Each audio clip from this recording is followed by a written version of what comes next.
What's going on, guys? Just here back to my channel, and today, good morning to you and all that stuff. And yeah, I didn't get to this last night because man, I was so sleepy and stuff. And man, this weather's making me sleepy. Very cold weather right now. So yeah. Anyways, let's not get to that shit. Um, yeah, last night was okay.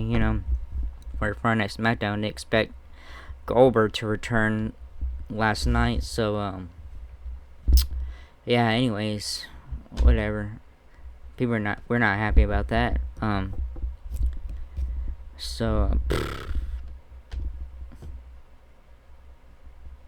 yeah, AW Rampage was probably more better, all that stuff. So yeah. Anyways, let's get to it then. All right, this show opened up with Roman Reigns, the Usos, and Paul Heyman. Yeah, let's get to it then. Universal Champion Roman Reigns, SmackDown Tag Team Champions, the Usos, and Paul Heyman kicked off the evening show with questions about Heyman's actions at Royal Rumble Abound. The special counsel to the head of the table told the story of his relationship with Brock Lesnar and the events that led to the Royal Rumble. I mean, the Beast looks like a fool. It was during the WWE Championship match Sunday night that he realized that Don't they mean Saturday night? Come on. That he realized that Reigns does not need protection from Lesnar, but vice versa. He officially acknowledged Reigns and demanded Oklahoma do the same. Instead, Goldberg's music played with the WWE Hall of Famer entered the arena to a thunderous ovation. The legendary WCW competitor came face to face. The Tribal Chief threw down the gauntlet for a match at Elimination Chamber, the Universal title at stake. "You're next," he exclaimed to end the segment. So yeah, we were supposed to have this match back in 2020 at WrestleMania, but the pandemic hit and all that stuff. So yeah, and Reigns wasn't going to be in it. So yeah. All right, let's get to the first match. Ricochet versus Rich Holland turns into a tag team match.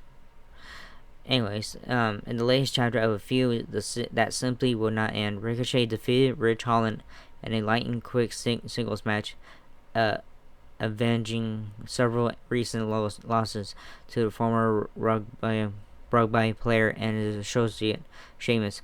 Following a commercial break, it was revealed that Sheamus demanded a tag team match with Holland against Ricochet and his partner Cesaro. The spirited back and forth tag team match saw Holland wipe the one and only out at ringside, leaving Cesaro to fend for himself. It did not go well. Holland put the Swiss Superman away with a Northern Grid, then celebrated the hard-fought victory with a Celtic Warrior. So yeah, it was okay. Nothing special. Eric versus Jimmy Uso. The Viking Raiders best hope they find greater success in tag team match in the coming Elimination Chamber than Eric found in singles Friday night on Fox. The Bruiser battled SmackDown Tag Team Champion Jimmy Uso, accompanied by Brother Jay 101. It did not go well. Uso scored the decisive win in short order with a top rope splash. So yeah. Ellie versus Natalia. This show they had nothing but rematches tonight. Like, for real. Aaliyah sought to embarrass Natalia one more time Friday night as they met in a rematch of a rematch. As always, the NXT expert found herself on the receiving end of a beatdown at the hands of the Queen of Hearts. Absorbing everything thrown at her, she hung around just long enough for Natalia to lose track of the referee's count, send her opponent crashing into a guardrail, and return to the ring to score yet another upset victory. So yeah, Leah defeated Natalia. for a count out. And Drew McIntyre's promo after that. Former WWE Champion Drew McIntyre made his return at the Royal Rumble and Friday night addressed the fans in the middle of his promo, in which he revealed he told doctors that doubted his ability to compete at Royal Rumble and WrestleMania to kiss his ass. Happy Corbin and Madcap Moss attempted a sneak attack after holding Moss off with his sword. McIntyre forced him to tell a joke. From there, he dropped Moss with a claymore and threatened to make Corbin's life a living hell before standing tall to close out the segment. So yeah. Alright, Shinsuke Nakamura versus Jinder Mahal. With top contender Sami Zayn joining the commentary table, Intercontinental Champion Shinsuke Nakamura battled Jinder Mahal in singles competition, despite the potential for distractions with Rick Boogs and a massive shanky at ringside. The artist overcame the modern-day Maharaja and delivered the Kinshasa for the pinfall victory. After their match, Nakamura and Zayn engaged in a stare down to close out the segment. Alright, New Day versus Los Rios. Whatever. Kamiki sent a Big E battle Los Rios, Angel and Humberto, and tag team action this week, and wasted little time taking the fight to the win to fight to their opponents. The heels weathered the early storm and wrestled control from their opponents. Entering the commercial break, the heels isolated Kingston, cutting him off from his tag team partner.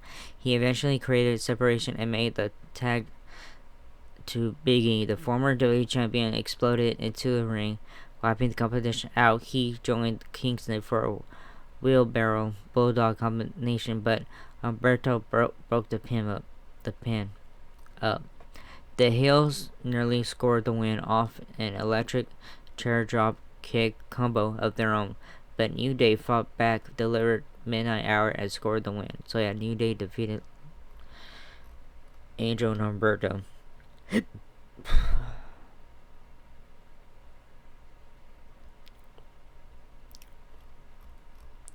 And get to the last part, the final segment of Ronda Rousey selects her opponent at WrestleMania. Sonya Deville joined SmackDown Women's Champion Charlotte Flair in the square circle for the night's main event promo segment, and revealed to the Queen that Royal Rumble winner Ronda Rousey has chosen Raw champion Becky Lynch as her WrestleMania opponent. Flair said she made the right choice, saying she would be worried about Rousey if she chose to face her, because a match of moms at WrestleMania is damn easier than fighting the Queen. After Flair offered up a match against Sasha Banks, Rousey made her way to the ring. The 2022 Rumble winner said there's a lot of she said going on, but since she won Saturday, they keep putting Sunday. He was saying Sunday on here. She won Saturday. She will make the decision as to who her WrestleMania opponent is. I didn't fly halfway across the country in an ice cream store to have a chat. Rousey warned, "You're not special. You were just first. I will see you at WrestleMania, bitch." Deville attempted to cheap shot a Defiant Rousey, only to find herself in the grasp of the baddest woman on the planet, but tapped her out with an arm bar before staring Flair down to end the show. So yeah, Sonya Deville deserved that. Alright, let's get to the main event, the biggest event, which is Rampage.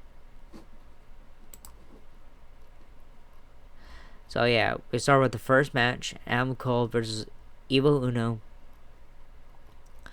The opening bout featured the Dark Order's Evil Uno taking on the Super Elite's Cole. As soon as the ref signals for the bell, Cole ran across the ring to hit a boot to the face. Uno caught his foot on another kick and handled it to the ref so he could hit a neck breaker.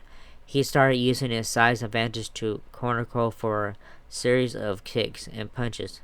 Once Cole regained control, he drove Uno with a couple super kicks before hitting a huge running knee to the back of his head for the win. So yeah, this was a quick match.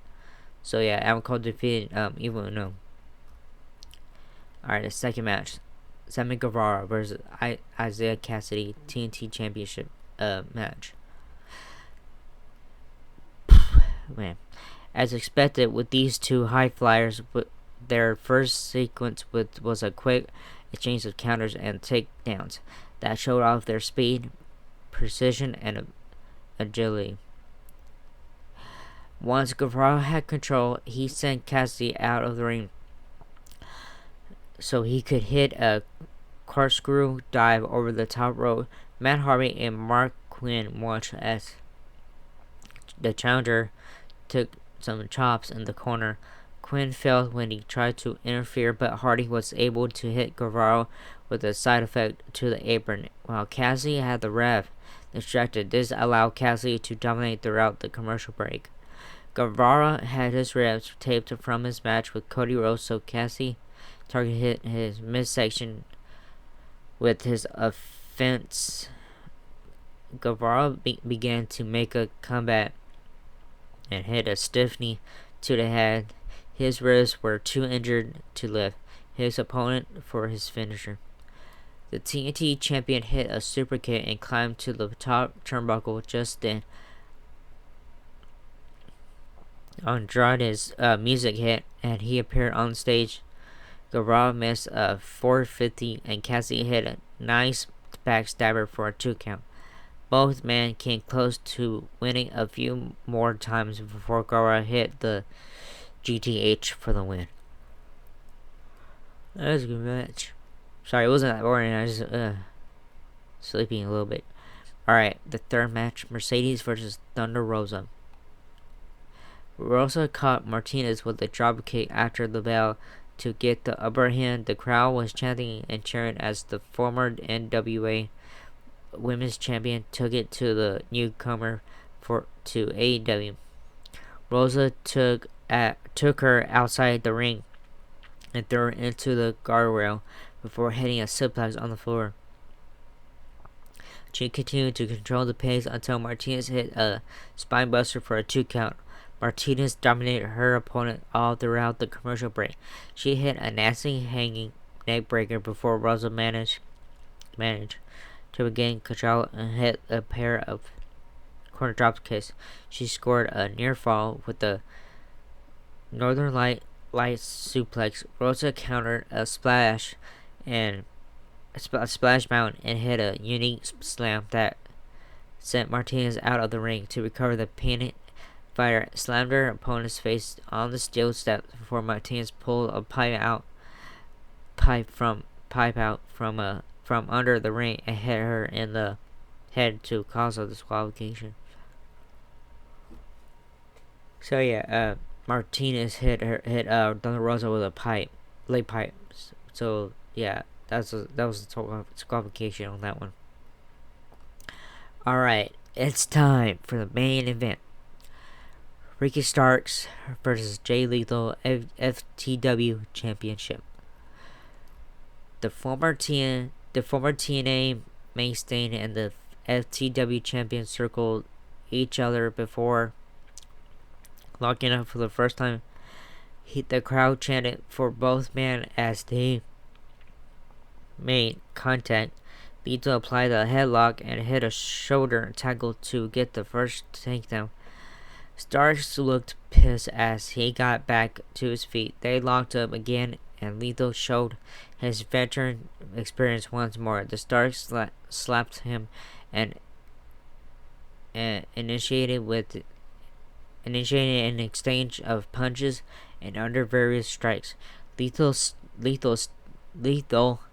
ducked a crossbody to send Starks out of the ring. He fought out with a pair of suicide dives. Powerhouse Hobbs got in his face and did not interfere. The distraction was enough to let Starks recover and hit a clothesline. After the break, Lethal hit a big clothesline to take over. He tried a few different pinning combinations with no success. Starks dropped him with the power bomb for a 2 count. They traded shots as they got to their feet and began building toward the finish. Lethal tried to hit Hobbs with the suicide dive, but Hobbs just threw him to the ground. Dante Martin ran in and out of nowhere and hit a massive springboard dive to take the man out. Lethal hit a cutter and set up for the lethal injection, but Starks avoided it. Starks countered another lethal injection into his own finisher for the win. So yeah, Ricky Starks defeated Jay Lethal and still FTW champion. So yeah. Anyways, yeah, it wasn't that bad, you know, the Rampage and all that stuff. So excuse me. Anyways, yeah, not too much going on, all that stuff with Smackdown. Too many rematches, my goodness, too many rematches that last night during Friday Night Smackdown, all that stuff. So yeah, but nobody didn't expect Goldberg to show up. So what can you say? Shit, you know, like he's back goes, man. The man can't wrestle as like he used to. You know, he's getting older and stuff. You know. Anyways, I guess that's it. And I'll see you all in the next video. Laters.